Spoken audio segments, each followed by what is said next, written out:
we're going to tell you straight from the start who the victim is. So it was Gareth Williams, and he was actually promoted to MI6, but just months later he was found dead. Just a quick disclaimer, the content presented in this podcast is based on real events and may contain graphic descriptions of violence, crime scenes and other disturbing material. Listener discretion is advised. This episode is sponsored by Think Forensic. Think Forensic are a one-stop shop for all things forensic science and crime solving.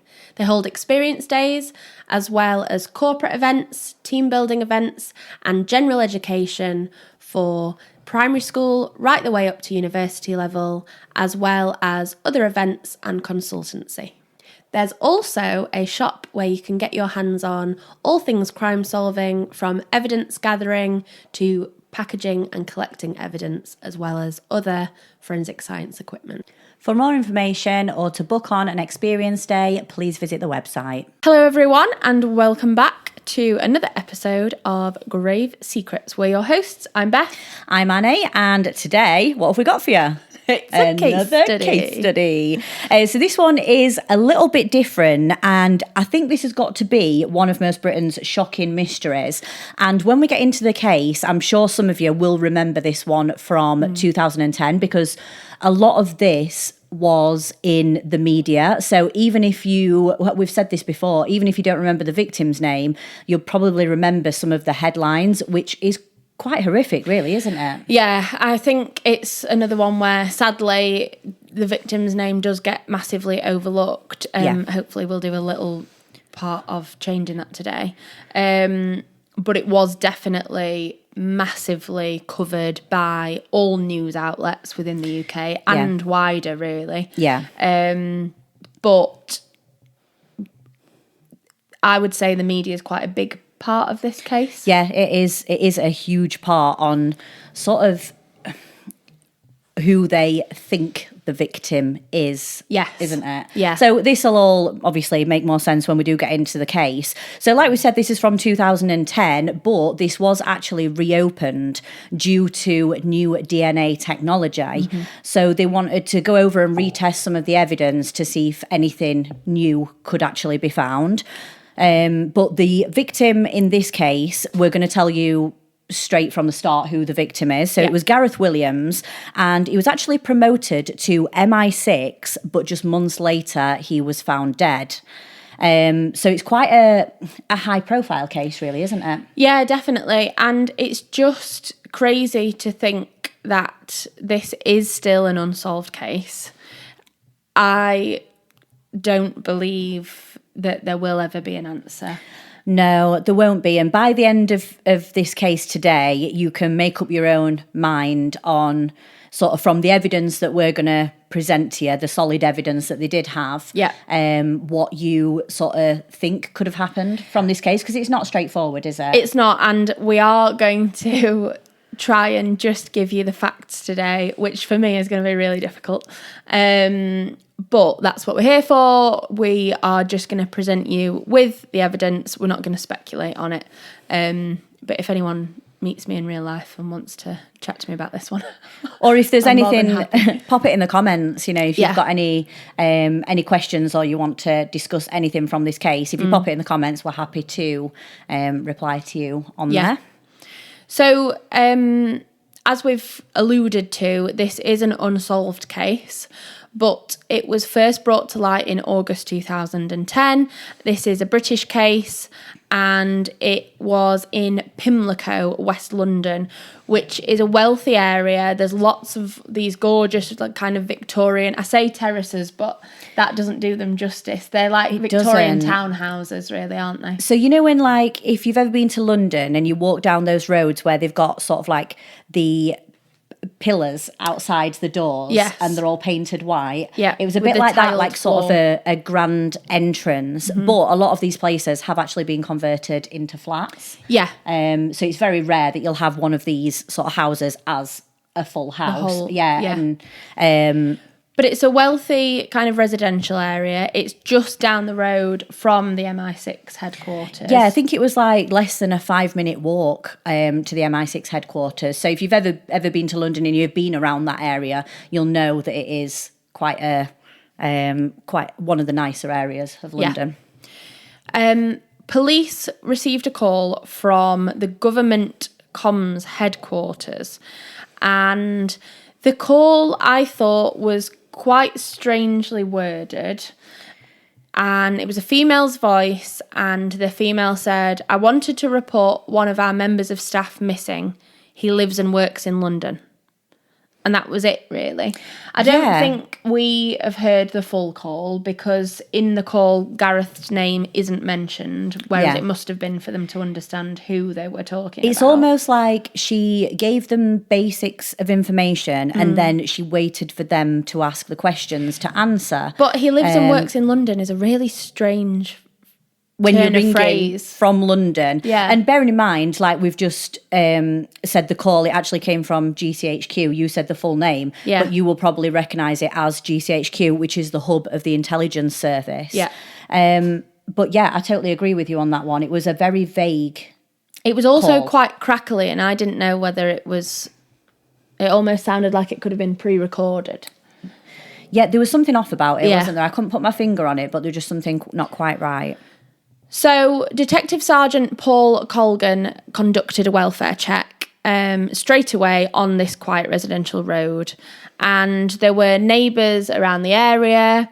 Officers entered the property and found that everything was in order. There was nothing that looked particularly out of place. It didn't look like there'd been a struggle.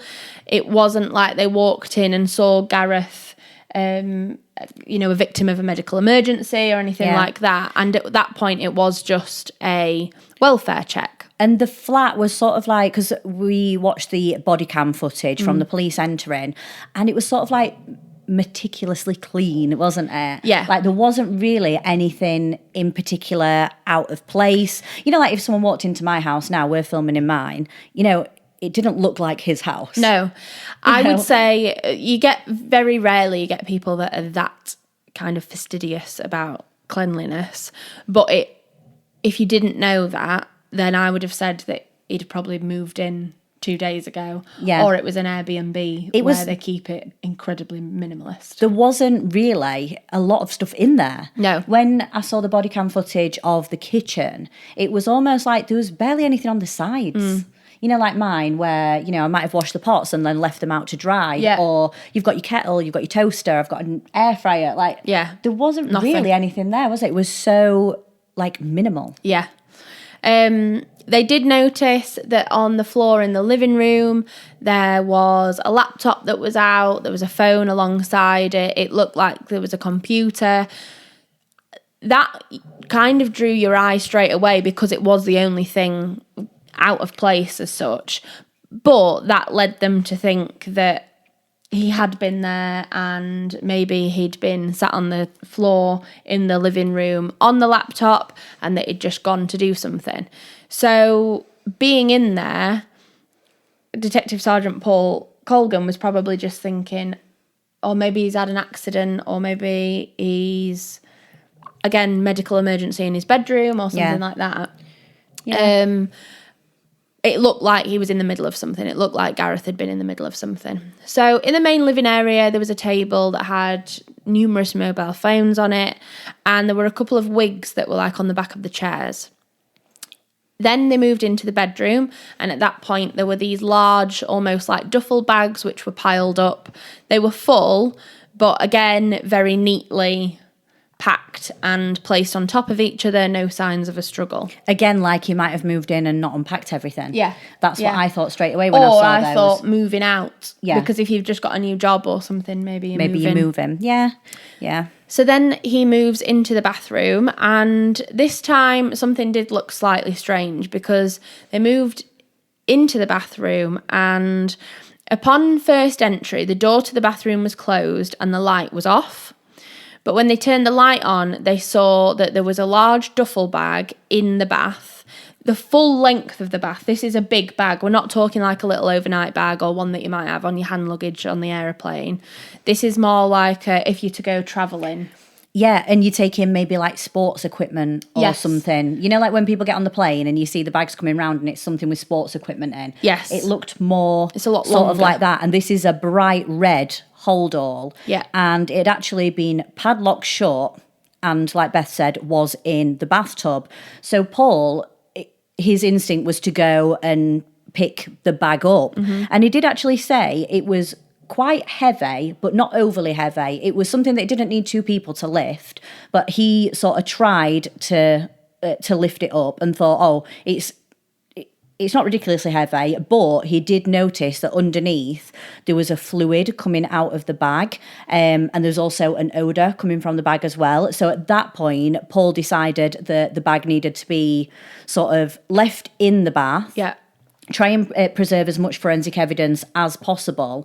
And he actually decided to look inside the bag instead of going for the padlock and the zips where there could be potentially DNA evidence. He brought in a knife and he cut just below the padlock to have a look and see what was in the bag. So he's preserving as much evidence as possible without knowing sort of what is in the bag, isn't he? Yeah, absolutely. But from the odour and the fluid coming out of the bag, I think he probably had a pretty good idea. And at that point, he did say that it quickly became clear that there was someone deceased inside the bag. They were completely unclothed and, unfortunately, at that point in a state of decomposition. We don't quite know what level of decomposition, but he had referred to the fact that the first thing he'd seen was the victim's nose. Yeah. So I don't think it was in kind of the later stages of decomposition. Yeah, he just knew from the stage of decomposition, but that they'd been there for sort of some time. Yes. But like you said, if they could see Features. make a face out, Yeah. then it's not down to just a skeleton, is it? So there's still some flesh on there. So because of the way that this call came in, they had got the name of Gareth Williams already. At that point, the case was obviously called in and it was being treated as a suspicious death.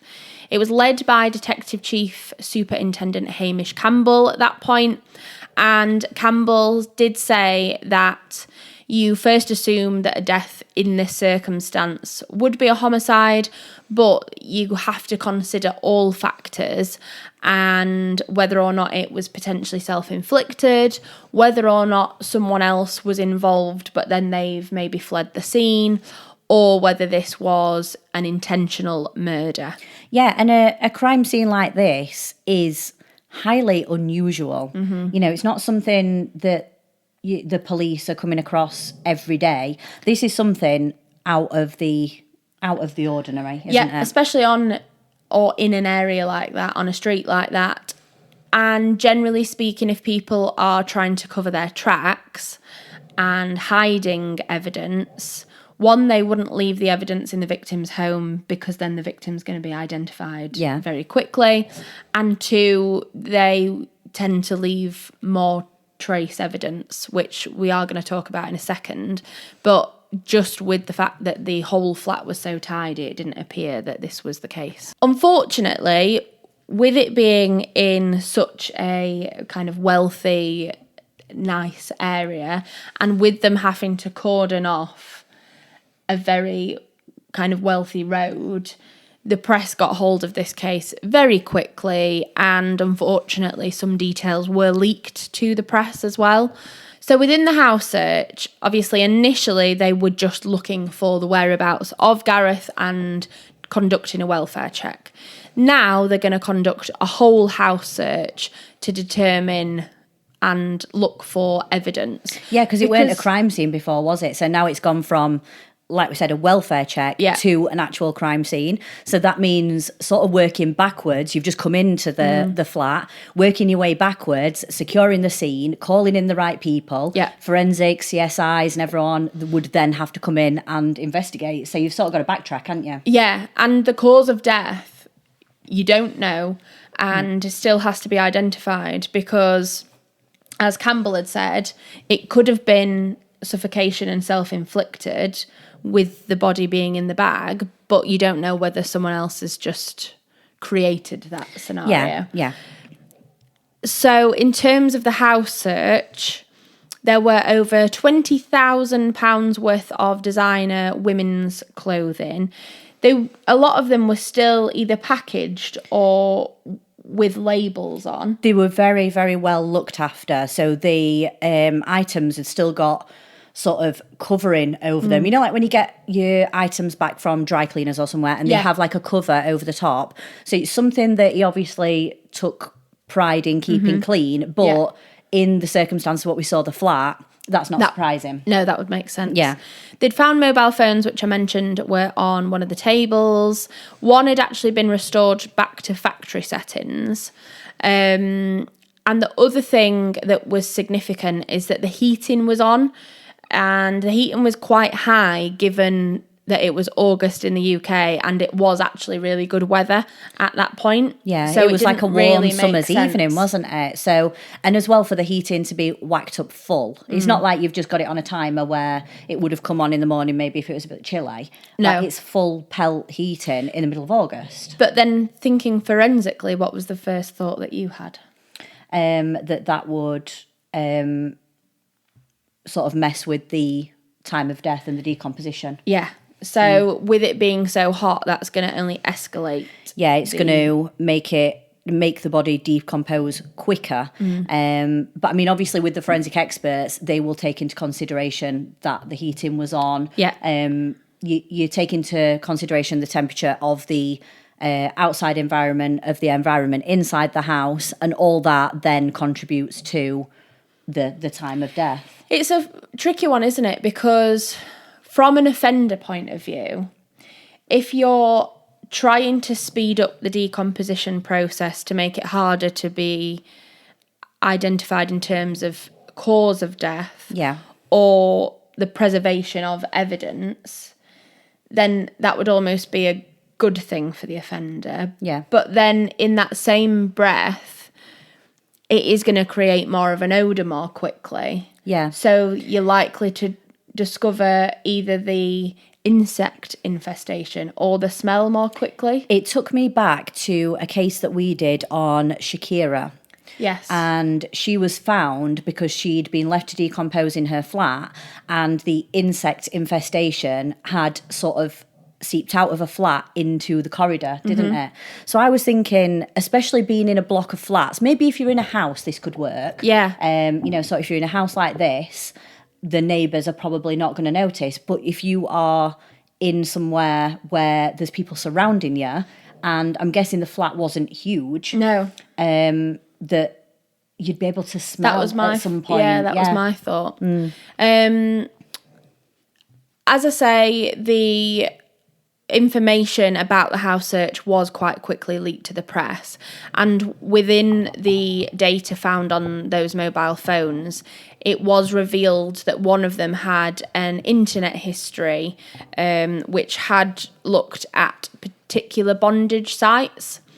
Now, the press, knowing nothing about the case at that point, or Gareth Williams himself, began speculating, and we're going to see this as a common pattern throughout the case, because there was just an incredible amount of speculation and negativity towards the victim. Yeah, it was how he was portrayed in the press, which I think was really surprising. They tried to portray Gareth as a cross-dresser just because there was some women's items that had been found in the flat. Like, we don't know at this point, did he have a girlfriend? Yeah. Was someone else staying with him? Had someone else been staying with him? Was he looking after something for a friend? Has he just got a load of great girl mates? Yeah. And is he buying them gifts? Do you know what I mean? You've just got no idea whatsoever. They also had said like he'd attended gay bars and drag shows. There's literally no evidence of this anywhere. So it was almost like it was an attention-grabbing headline just to get people sort of reeled into the case and to read it. But also it's sort of like, not discrediting, what's the word? Like his character's getting... Yeah, well, it's disparaging. It's an attack on his character, isn't it? Yeah. And the other thing that is unbelievable is they were trying to sensationalise Gareth's character when it had already been revealed that Gareth was at that point working for MI6. So you think, why on earth would that not be enough of a headline as such? I'm using that in inverted commas. Yeah. And why wouldn't they be talking about that fact? Why did they have to bring anything else? Yeah, because at the end of the into day, whatever job you do, whether you're working in school or you're working for the MI6 or you're a cleaner, like you've got a right to have your own private life. Yeah. Like, even if he was doing those Any things, of that, yeah. like, why does this matter and why does it relate? None of this relates to his death. No. With him having worked for MI6, but then there was further speculation as to whether or not Gareth had actually been murdered because of the work that he was doing for MI6. Now, we are not experts on espionage, on our relationship governmentally with the Russians, but that played a major part in the case. Yeah, we did actually watch some interviews, didn't we, with some professionals, some people who had previously worked for MI6. Yeah. And this sort of subject of espionage and the Russians did get brought up quite frequently, didn't it? Yeah. In these. So, given the fact that we are not experts on this, luckily we have one of our colleagues who knows a lot more than we do. So we just got her to do a little snippet for you, just to give you a real top level of what espionage is and what it kind of means in terms of our relationship with kind of Russia and other countries. Hi, I'm Aurora and I work with Beth and Annie at Think Forensic. I'm a research analyst monitoring jihadist activity in the UK and in the Balkan region, and I have a master's in terrorism and insurgency. So I'll try to give you a brief introduction on terrorism and strategic warfare, since today's case involves GCHQ and MI6 activities. It is quite hard to provide the definition of terrorism since there is no formal agreement in the field. However, some of the recurring elements include the use of violence to create fear, spurred by political motives. This fits into a specific post-Cold War atmosphere where warfare has become increasingly strategic and dominated by proxy wars. Let's think of them as indirect wars, where superpowers no longer directly engage in combat, but rather rely on local forces and especially on technology to advance their agenda. In the context of our case, this is particularly relevant because GCHQ and MI6 were heavily involved into controlling this new way of warfare. And underneath increased cooperation between Russia and the UK in the early 2000s, especially related to trade, there were still underlying tensions. In fact, after the assassination of Alexander Litvinenko in 2006, further frictions were created. The secrecy and the sensitivity of these governmental operations made the case of Gareth Williams particularly hard to examine, which clashed with the heavy media coverage that it saw. Okay, so now we want to give you a little bit more in-depth and background on Gareth, because like we've said, the headlines are totally trying to destroy his character, and that's not who he was. There was so much more to Gareth than the headlines had obviously stated. So Gareth Williams, he was extremely talented and he was just 31 years old. He was actually a mathematician and code breaker, and he was working for GCHQ in Cheltenham, but he'd been temporarily assigned to MI6. He was actually described by others as being a genius and a very effective member of all the organisations that he'd worked for. So he was a valued member of the team. And for anyone that isn't in the UK, the MI6 is the British Intelligence Service. So working for the MI6 does include or involve a lot of sort of undercover work in other countries, and you can't tell people that you're working for the MI6, obviously. It's all very secretive. The whole concept is crazy, isn't it? Because everyone knows which building it is within London. Yeah, so could they watch people come in and out of work? If you really wanted to know, could you watch people come in and out of the building? I mean, you wouldn't know who's a spy, who's technical, who's HR, who's whatever, would you? No. But if you really wanted to, I mean, I've seen the buildings in London when I've been walking past and been like, oh, that's such and such building. Oh, that's that building. From what I could gather, Gareth's main role at GCHQ was an office-based role. It was within code breaking. It was looking for patterns within code. So it's very sort of office, computer-based, not being out in the field. You're sort of going to your work every day you sort of have a bit more of a routine, and you are sat in front of your computer all day. Yeah. When he got then seconded over to MI6, that, as Annie said, is when you're looking at the more secretive, undercover ops. Yeah. And his skills might have been perfect for what they needed, but it sounded like that wasn't the kind of role that he was comfortable with. And we do have evidence of that, because actually just within about 6 weeks of him being seconded, he'd actually asked if he could get transferred back to his initial role. Yeah, and if we give you a little bit more of like a backstory on Gareth, so he did actually grow up in rural Wales. I saw some interviews with his teachers, and they were saying, like, if they ever had any problems with computers or programming anything, like, Gareth would be there straight away and he would just sort it out. Like, he knew exactly what he was doing, even at such a young age. And he didn't have many friends, that he just wanted to be sort of on the computer and in the lab. And the teacher did actually state that he could have been on the autistic spectrum. We don't know this, and this isn't confirmed, but this is what his teacher, sort of suspected back in the day, because he was extremely intelligent. And to put this into perspective, Gareth had passed his GCSEs when he was just 10. So usually you do your GCSEs at 15, 16. Yeah. So he'd got his GCSEs by 10. You've not even gone up to secondary school by then. And he had a first degree by the time he was 17. So your degree will take you, 3-4 years? Yeah. So he's done his GCSEs and then started straight away on a degree. And he was way above anyone that any of his teachers had ever come across. I just think it goes to show how intelligent from, as we say, such a young age he must have been. Yeah. Because generally speaking, kids at 5 and 6, you're still like, oh, are they going to like English more? Are they going to prefer maths? You've not really got a good gauge. They're just kind of learning more holistically. But if he was so very focused, and it sounded like he'd got quite a good vocabulary as well, because his teacher did reference that when he had asked Gareth to have a look at some of this programming that they were actually working on for absences, in Welsh, not in English, but Gareth had said, "Mr. Thomas, this is inelegant." And again, if you imagine a 10-year-old, or not even 10, because he'd done his GCSEs at 10, so he must have been younger than that then. Turning around and telling you that something was in an elegant system. It just shows you, just how intelligent he was. So he's got his GCSEs at 10. Yeah. He's got a degree by 17. And then decided to go and do a second degree at Cambridge, which is a prestigious university in the UK.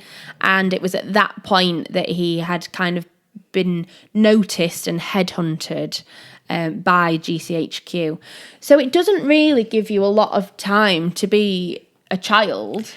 So do you think if he got his degree by 17, his second degree at Cambridge probably will have started at 18? Yeah. So he's already on the radar of GCHQ at 18 years old? Yeah. And then working in an incredibly high profile and high pressure environment. Yeah. It's just such a shame that he was such a success and his life was brought to an end at just 31. Yeah. Because it's so young, isn't it? That's me dying this year. Yeah. Wow. When you put it like that, it's crazy, but he'd done so much. Yeah. In that short space of time, hadn't I? So just to put it into a bit more of a perspective, in 2010, this was the time of the coalition government, so some of you might actually remember this, and they were actually working on improving their relationships with Russia.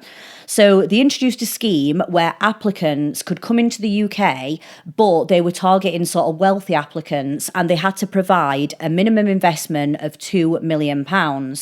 So as you can imagine, the wealthy then started coming into the UK, and a lot of these people did come in from Russia. I think that was because, again, at the time, Putin was in power and was making a lot of changes within Russian politics So a lot of Russian nationals with a lot of money were deciding to almost start a new life away from that in the UK. Yeah. However, this then led to a lot of deaths and apparent assassinations of Russians, but within the UK because they were then living over here. Over a 10-year period, 14 people with either connections to Russia or Russian nationals had died under suspicious circumstances, but in the UK. Yeah. So whether or not Gareth had either got information about what was maybe going on or connections within Russia. Or did he uncover something? Yeah. You know, did he come across something that, you know, maybe not so much that he shouldn't have, but something that put him in danger? And could this be proven? So this is where you come back to the forensics of the case. So in terms of proving a cause of death, forensic search and rescue specialist Peter Folding was assigned to the case and asked to prove, to the best of his ability, whether or not Gareth could have got himself into that bag and whether or not this could have been self-inflicted. Yeah. I will say, from the off, I do not know, and this isn't speculation, but I do not know how you would get a padlock locked on the outside of the bag, because you would have to have your hand through the zip to be able to lock the padlock, but then you wouldn't be able to put your hand back in, because it was actually, you know how zips sometimes have the two circles in specifically so you can lock the padlock through them? That is what had happened in this case. So it weren't just through the ends of the zip, so there was a gap in the middle. Yeah. You know what I mean? Like they were shut together, They were weren't they? Yeah, they were locked and zipped together. Yeah. So I don't know how that would be physically possible, but this is what Peter Folding was tasked with proving or disproving. He also noticed that in the bathroom there was no DNA evidence whatsoever, even of Gareth himself. Now, they did find traces of some of Gareth's bodily fluids on the bathroom floor, but other than that, there was an absence of fingerprints, and there was no other DNA from sweat or anything like that. We have to remember the heating was on full blast. Gareth was found naked, and if he had been trying to get himself into that bag, he would have obviously been wriggling around within the bath. He'd have had to have put his feet on the bath side to kind of push himself into the bag head first. Doing any of that is going to make you sweaty. Yeah. Going to leave fingerprints, whether you like it or not. And it's going to leave trace evidence. It's, with nothing being found, it makes you think it is impossible for Gareth to have got in the bag, locked it up, padlocked it, and then while he's in the bag, you can't clean up on the outside. So it's like there was nothing on the outside. As you'd have to lower yourself into the bag, there's no fingerprints on the wall. Like you said, the sweat. There would have been something somewhere, surely. I'd also like to point out that, yes, Gareth Williams was working for the intelligence services, but he wasn't like, you know, a trained assassin or something like you see on Killing Eve or one of these kind of programs where they're constantly covering their traces and their tracks. He was working in an office-based role, code breaking. So it's not like he's got all of this prior knowledge of how to get rid of forensic evidence. And in fact, at one point, one of the experts had said the only way you could have left as little evidence as he had is if you were wearing one of the CSI crime scene suits. Yeah, but he was naked in the bag, so he obviously wasn't. And what they actually did was brought a yoga expert in, someone who was a similar sort of height and build to Gareth, to see if they could get into the bag. And they tried near on 300 times, different ways to get themselves into this bag, to lock themselves in it, and without leaving fingerprints. Yeah. And they came to the same conclusion. It wasn't possible. Yeah. They did prove that Gareth had died of suffocation. But again, due to the state of decomposition, they couldn't really go any further than that statement. There was an inquest into Gareth's death, and unfortunately, again, videos of Gareth's home at that point were then leaked to the press. So this is where coverage picked up again, and there was more talk of whether or not this was an accidental death that was caused by Gareth's own sexual preferences. So they were then testing whether or not this was an autoerotic event gone wrong. Again, experts say no, he couldn't have physically put himself in that position. His family again said no, and they weren't just denying that it was possible. I think they were very fair in this case. Yeah, they sort of backed it up, didn't they? Because they said, look, even if this was something that Gareth was maybe a part of or interested in, he would have always have analysed the risk and had a backup plan, because that is just the kind of person that he was. Yeah, he was quite meticulous with his risk assessments. So they said he would have took a penknife in with him if he wanted to get into this bag and he couldn't get out. Yeah. He would have took a penknife and cut himself out of the bag, which seems like a pretty simple escape route, doesn't it, really, for this, what's going on?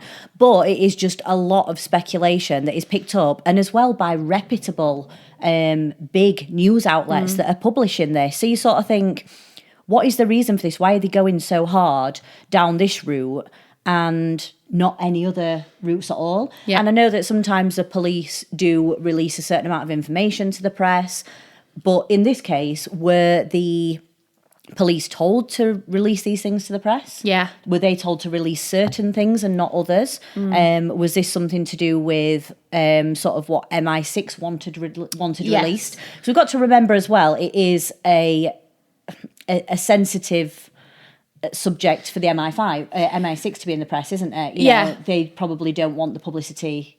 And I think this is where people tend to forget that within investigations, yes, you've got Hamish Campbell, that's the lead investigator on the case, but that's not to say that he is the most important man within that chain. He's working on the death of Gareth Williams, but he doesn't have control over the whole narrative, unfortunately, because within the UK there are, and in fact, in an interview with a former specialist in MI6, she even said they have different levels of control over both the narrative and the press.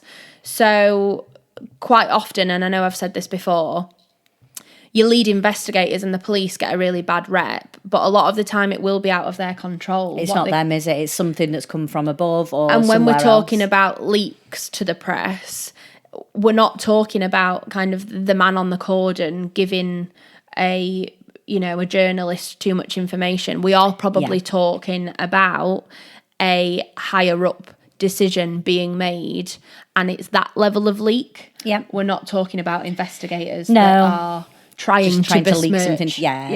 No, it's not. But within this inquest, a few things were uncovered.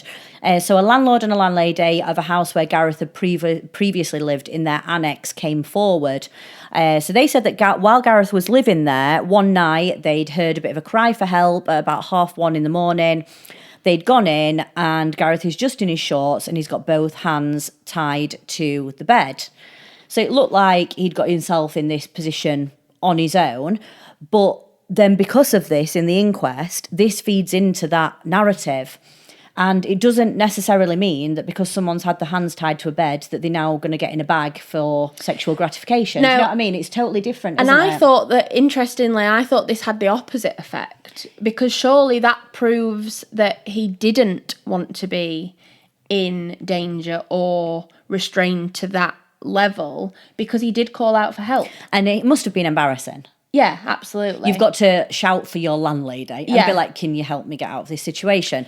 But he did have a backup plan in that case to shout for help. Yeah. You know, he knew someone was there and he knew someone could help him if it came to it, sort of You thing. also don't know, because there is no further information about that incident, whether or not it was that another person was there and that actually he'd been left in that situation. Yeah. Because there's no information to say whether or not he had another person over at his property. Yep. And they just, for whatever reason, left him in that situation. Yeah. So there's just not enough evidence to go on there. Another thing with the inquest as well, they were saying about the clothes that were found in the flat, the female clothing. Yeah. I think it was over £20,000 of clothing that they found. But it does turn out that Gareth had done attended like fashion designer classes. Yeah. And he took a liking to the women's sort of fashion and the women's dresses. So could that have been something to do with the fashion designing classes he was taking? So something totally outside of his work. And his friends had also said that the wigs that were there, they'd worn them to a fancy dress. Yeah.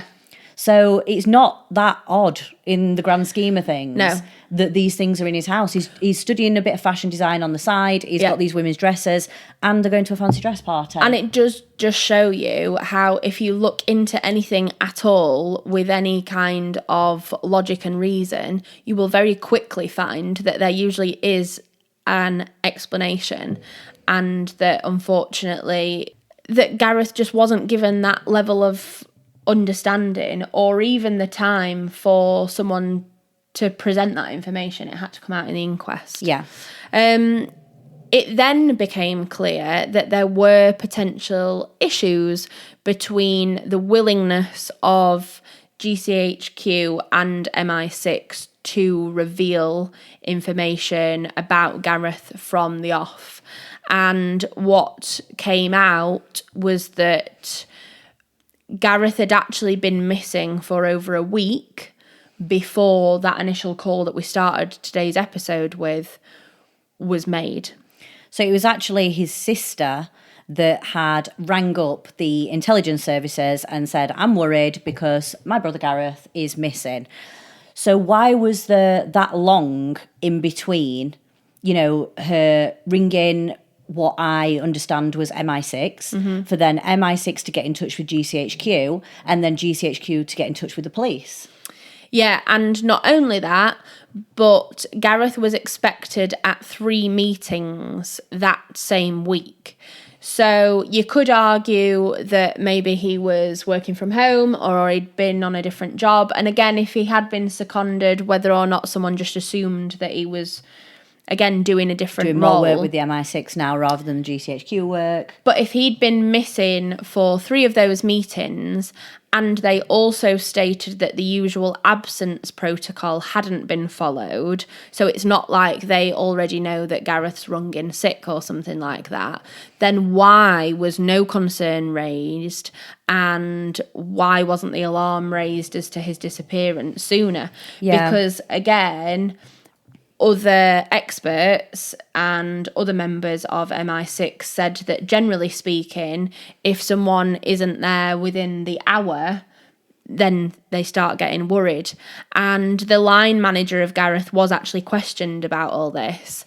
And they basically admitted that, yes, they should have done something sooner, but that to them, nothing had been raised in it as a concern. I think there's a lot of questions that come up when they, especially in the inquest, around the MI6 and the GCHQ sort of employees that came in to sort of give their evidence.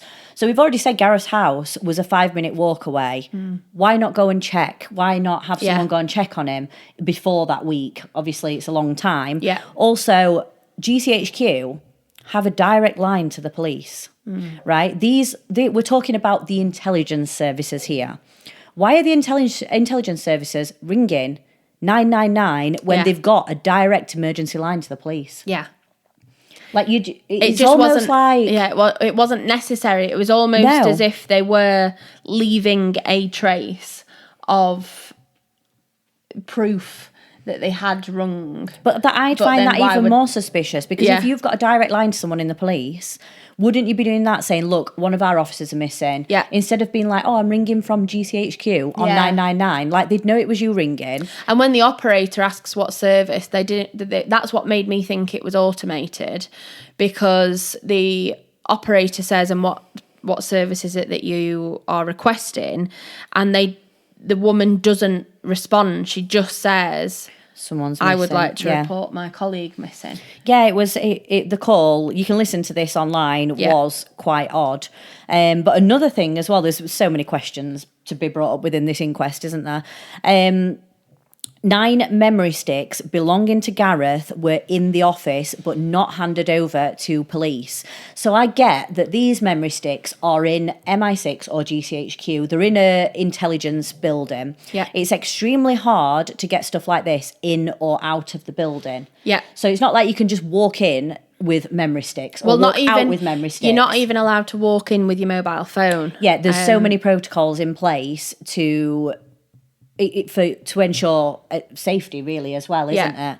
And we don't know what's on these memory sticks, so fair enough, it could be something to do with the intelligence services that is sensitive information. But if that had been the case, then why didn't they, right at the beginning, because this information came out on something like the last or second to last day of the inquest, okay? So from the off, when Gareth's body was found, and they can't have said, oh, we didn't realise, because it hit the press within the same day that Gareth's body was found. So why didn't they say at that point, oh yeah, by the way, in a locker within his office at MI6, we do actually have 9 memory sticks. We can't give you that information because it relates to X. Yeah, this is sensitive information. It can't be released, but it is about this, and that's why we can't. Yeah. It seems pretty straightforward, doesn't it, to say, but they didn't. Now, again, we don't know whether Gareth was working on something that he was going to later be a whistleblower on. We don't know whether he had been asked to work with those devices. You don't know what information was on those memory sticks, if any, but also he was a very intelligent person, and for him to be potentially smuggling these memory sticks in or out wouldn't make sense. It seems much more likely that he had been given permission. Yeah, he had authorization to have them in there. Yeah. So again, then that begs the question why they weren't stated at the beginning of this investigation. Yeah, and I think in this, the coroner said at the end, it remains a legitimate line of inquiry that MI6 were involved in Gareth's death. So even just that in itself from the coroner, because she's already sort of looked into this and she's only just finding out stuff. Yeah. In this inquest that should have been declared to her months and months earlier. Even if it was as part of, an assassination or a murder, whatever you want to call it, from MI6, then what is the motive behind that? Yeah. And a lot of people that have worked within the intelligence services believe that the most likely motive is that Gareth Williams had potentially identified a Russian mole within GCHQ. So that's someone working within GCHQ that's then feeding information back to Russia. And if they'd have identified that person and come out with that information, that would have obviously been negative. Therefore, Gareth would have been killed to prevent that information coming out. Yeah. But again, we can't say for sure, and that is still speculation. There was theories about Gareth being blackmailed as well. Yeah. And you know what? His death still remained a mystery, but there was just so much speculation that the Russian services were sort of involved, and that MI6 had used all these headlines to sort of deflect away from them. Yes. So much so that actually a former KGB major for the Russian army came forward and stated that Gareth Williams had been killed and that he'd been killed for refusing to become a double agent. And he said that, yes, Gareth was being blackmailed and they'd found out about his potential sexual interests, but Gareth had failed to comply and that had resulted in his murder. Again, from interviews with former MI6, they say that right at the beginning of their training, they are told that if they have any private life that they want to keep quiet, that you cannot let that be a form of blackmail. You either have to be happy with it coming out or don't get into anything that you wouldn't want people finding out about. Because blackmail is going to be one of the first things that other services use to try and get you to give information, and that you can't. However, there's again no proof or no evidence that this was the case. It's still all a lot of speculation, isn't it? But a KGB officer coming forward is quite unusual. Yeah, because what would they have to gain? Yeah, exactly. That's what I was thinking. So all this is back in 2010, but now in 2024, so not that long ago, Gareth is back on the front page again. So the police are now wanting to look for new DNA evidence because of new technology. So I mentioned in the beginning about new technology so DNA is probably the fastest advancing technology within forensics. So this is now 14 years after Gareth's death. Forensics has advanced so much, especially around DNA, that they thought if they retested some things, they could possibly find something new. So there was a single hair at the crime scene that had not been cleared up that they found, and also a towel. So those were the two things now that they wanted to analyse. It was interesting because they said it was a fibre from a towel, wasn't it? So was it, I couldn't work out whether it was a fibre on the towel or whether it was the towel fibre, because then they did say it matched the towel. So it was, I think, as far as I could see, it was the actual towel, because in this new DNA testing, they did find Gareth's DNA on the towel. Yeah. But what does that mean? It's in Gareth's house. Do you know, like it's probably his towel. So you expecting to find DNA on it. Yeah. But with this, nothing new was really brought to light, was it? So it was all this new testing, but to come out at the same sort of conclusion. Yeah. Again, that then leads to speculation on speculation, because then people were saying, well, actually, the only reason that they've come out with this information is to prove that no one else was involved and this was just an accidental death and the investigation was run correctly in the first place and we can all now let it lie. But there was a lot of people that were close to the case that had major doubts in this case, as you can imagine from what we've just said. Yeah. So a few of the things that sort of raised alarm bells for me is Gareth's credit cards were used in the weeks following his death.